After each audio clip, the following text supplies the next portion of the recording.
Bonjour à tous. Donc aujourd'hui nous allons parler des hortensias, ou plutôt des hydrangeas. Hortensia veut dire en latin jardin, donc c'est un nom qui a été donné comme ça. Mais le vrai nom c'est hydrangea. Donc il y en a de nombreuses espèces, toujours dans les bleus et les roses et les blancs. Voilà, chez les hydrangeas, il y a trois familles. Il y a les paniculata, les macrophylla et les aspera, et quelques autres, mais qui sont plus rares. Comme celui-ci, qui est un serrata, qu'on appelle Blue Beer. C'est un hortensia des montagnes aussi, c'est son surnom. Je l'ai fait à partir de boutures. L'hortensia se bouture très très facilement. On le verra plus loin, il est très beau. Ici, c'est un feuille de chêne. Donc ça, c'est une version plus moderne, je pense. Voilà. Cette vidéo a pour but aussi de vous faire voir les hydrangeas qui ne sont pas que des boules. Donc moi, j'habite en Bretagne, donc des boules, il y en a partout. Mais quand on s'intéresse aux hydrangeas, on s'aperçoit qu'il y a plein de familles différentes et des fleurs qui sont assez subtiles et souvent très aériennes. Alors au niveau du terrain, en Bretagne, on est gâté, on a une terre très acide, mais si vous n'êtes pas en Bretagne, si vous n'êtes pas dans un secteur où les terres sont acides, il faut faire de l'apport de terre de bruyère, c'est-à-dire vous pouvez faire un trou, enlever la terre et vous mettez de la terre de bruyère. Vous pouvez planter vos hortensias dehors. Certaines variétés sont un peu plus fragiles que d'autres au gel, mais on a beaucoup d'hydrangeas qui vont à moins 15, moins 20 degrés sans problème. Donc voilà un paniculata qui s'appelle unique. Donc ce genre d'hydrangea a besoin d'être abattu environ de 50% tous les ans. Voici un deuxième, alors celui-ci est très très beau. Alors c'est une création du jardin de Vaste-Rival. Donc il s'appelle Green Star. Et vraiment on dirait des papillons posés comme ça sur le bouquet de fleurs, vous voyez. Alors il a été créé par la princesse Sturza. Donc Vaste-Rival, c'est un jardin en Normandie, comme quoi vous pouvez le jardiner un peu partout, l'hydrangea. Alors là on va passer sur une variété macrophylla qui s'appelle Blue Wave, qui vient des pépinières Lepage en Bretagne. Donc voilà deux petits nouveaux qui viennent d'être plantés, donc Hydrangea serrata Gracewood. On peut voir qu'au pied je fais des gros trous et je mets beaucoup de BRF, de broyat et de l'amendement au fond du trou. Là c'est un macrophylla beauté vendemoise. Voilà, ils ont été plantés il y a un mois à peu près.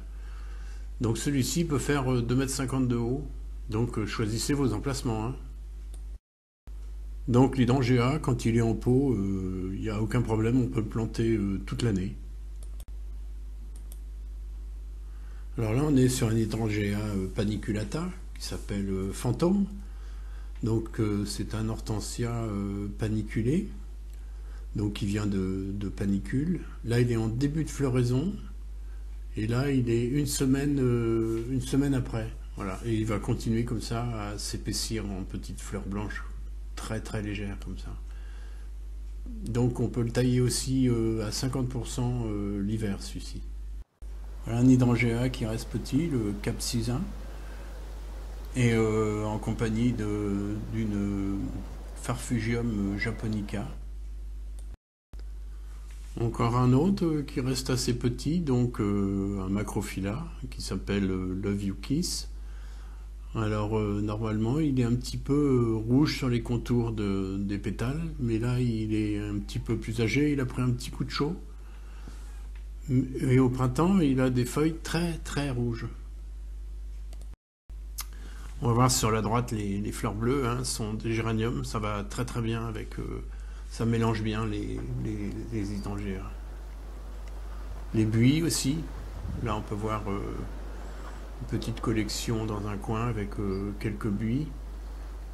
Là, je vous présente un de mes favoris qui a des tiges noires. Vous voyez, et il s'appelle Zero. Il est très très beau. Là, il est proche des 1,80 m. Il a 3 ans. très très belle hortensia. Donc Zorro, ça vient des pépinières Lepage en Bretagne. Alors j'ai un autre qui a malheureusement pris un coup de sécheresse l'année dernière et qui est de couleur rose sur tige noire aussi. Vous voyez, il y a des différences parfois. Donc voilà une photo de l'année dernière, je l'ai coupé très court, je l'arrose beaucoup et apparemment il repart. Alors vous pouvez vous amuser aussi à bouturer plein de petites choses. Là, un petit fuchsia rose qui est un fuchsia arbustif qui a besoin aussi d'être taillé tous les ans. Se bouture très bien. Donc là on est sur un Blue Mess qui n'est pas très bleu, j'en ai un autre qui est beaucoup plus marqué bleu.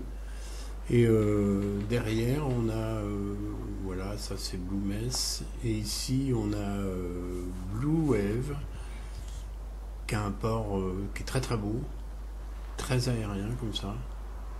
Et on retrouve notre Zorro.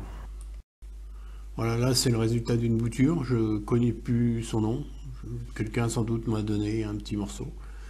Là c'est Blue Mess, c'est un macrophylla, très joli, c'était une belle surprise au printemps, au fin mai, début juin. Là on est sur un macrophylla qu'on appelle Hopcorn. Il est assez curieux parce qu'il a une fleur qui ressemble au lilas avec le parfum en moins. Mais vraiment on voit c'est comme la fleur de lilas. Voilà, un petit dernier, donc un paniculata qui s'appelle papillon, papillon blanc. Voilà, c'est comme des papillons posés. Donc voilà, on arrive à la fin de ma petite collection. Il y en a d'autres, quelques boutures que j'ai fait, que je n'ai pas les noms. Voilà, donc si vous aimez mes vidéos, mettez un petit pouce bleu, abonnez-vous à ma chaîne. Voilà encore un autre que j'ai oublié le nom.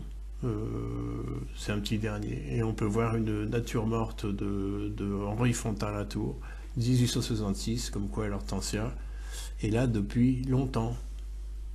À bientôt.